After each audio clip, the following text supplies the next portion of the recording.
So one of the biggest complaints that the Pharisees and religious leaders had about Jesus were the people that he chose.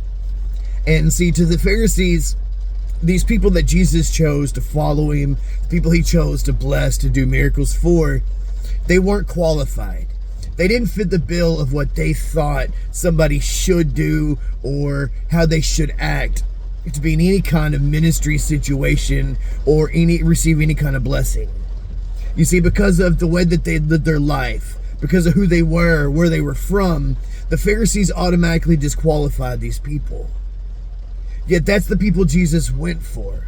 You see, he didn't look at what was on the outside. He didn't look at what was in their past. Jesus looked at what was in their heart and who they could be, who they truly were on the inside. Yet here, a little over 2,000 years later, we have religious leaders and so-called Christians trying to determine who should or shouldn't be blessed, or who should or shouldn't be in some kind of ministry role or be involved in any kind of ministry.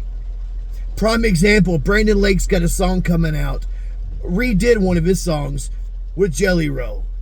And there are some Christians that are up in arms. He has no right doing this with Jelly Roll because of where Jelly Roll from, what he's done, and this and that. And it is absurd.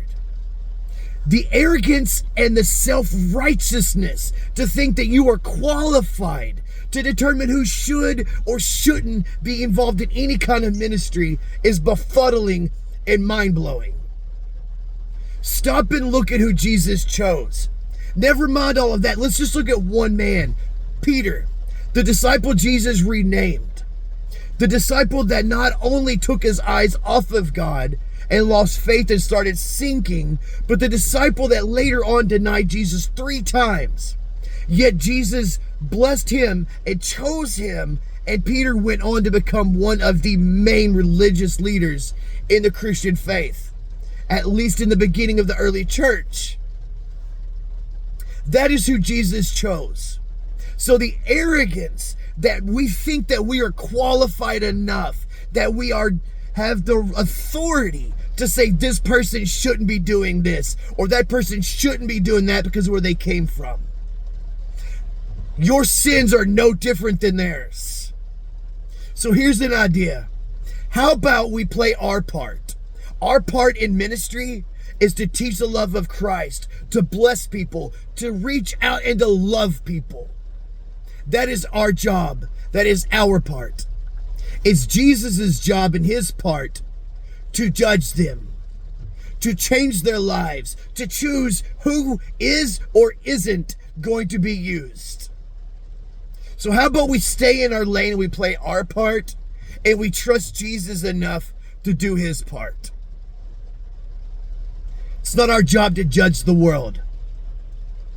And despite what anybody says about whole judgment and righteous judgment, it's a whole nother subject. Stay in your lane. Play your part. You're not the judge, jury, or executioner. Love. That's what Jesus said to do. Not judge, not exclude people. How about we be more like Jesus and less like the Pharisees? Then we might actually start seeing something happen in this country for God. Till next time, be blessed.